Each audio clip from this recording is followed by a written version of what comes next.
जयपुर शहर की ठंडी सुबह थी। रेलवे पुल के नीचे एक 10 साल का बच्चा ऋतिक पुराने अखबारों में खुद को लपेटे सोया था। ना घर था, ना परिवार, ना खाना।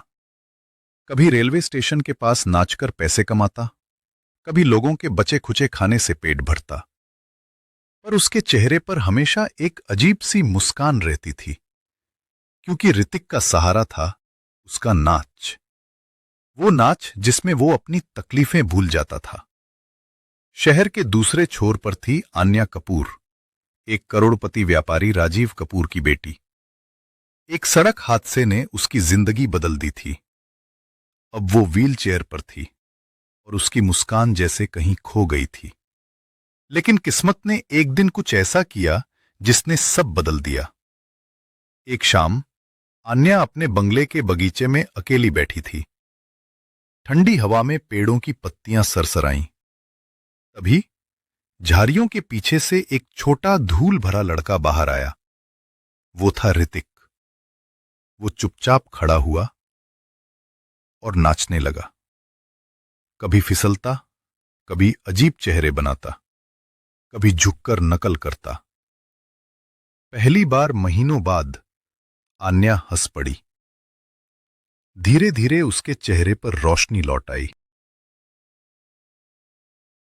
पर यह नजारा सिर्फ आन्या ने नहीं देखा, उसके पिता राजीव कपूर भी खिड़की से देख रहे थे। पहले तो गुस्सा आया, ये गंदा लड़का मेरे घर में कैसे आया? पर जब उन्होंने अपनी बेटी को मुस्कुराते देखा तो गुस्सा पिघल गया। जो खुशी करोड़ों खर्च करके नहीं मिल सकी, वो एक सड़क के बच्चे ने लौटा दी थी। अगले दिन ऋतिक फिर आया। अन्या उसका इंतजार कर रही थी। राजीव सामने खड़े थे। ऋतिक डर गया। साहब, मैं चोरी करने नहीं आया, बस हंसी देने आया हूं। राजीव ने कुछ पल देखा, फिर मुस्कुरा दिए। आओ, लेकिन शरारत नहीं करनी। रिक ने सिर झुका लिया। जी साहब, बस आन्या दीदी को हंसाना है। उस दिन से हर शाम 5 बजे ऋतिक का शो टाइम होता। वो जोकर बनता, आवाजें निकालता, गिरता उठता और आन्या हंसती रहती। धीरे धीरे उसकी आंखों में चमक लौट आई। उसकी उंगलियां फिर से हरकत करने लगी। एक दिन ऋतिक ने कहा, दीदी आज तुम भी घूमो। आन्या ने अपनी व्हीलचेयर को घुमाया और महीनों बाद पहली बार खुद हिली। राजीव की आंखों में आंसू आ गए। तू फरिश्ता है बेटे, तूने मेरी बेटी को जिंदगी लौटा दी। दिन बीतते गए। ऋतिक अब उस घर का हिस्सा बन चुका था। वो सिर्फ हंसी नहीं लाता था, बल्कि उम्मीद बन गया था। एक दिन आन्या ने कहा, आज मैं चलकर दिखाऊंगी। सबकी सांसें थम गईं। उसने कांपते पैरों से खुद को उठाया। पहला कदम, फिर दूसरा और तीसरे कदम पर वो चल पड़ी। ऋतिक ने उसका हाथ थामा। तुम कर सकती हो दीदी, आन्या मुस्कुराई। तुम मेरे हीरो हो। राजीव ने दोनों को गले लगाया। अब तुम हमारे बेटे हो ऋतिक।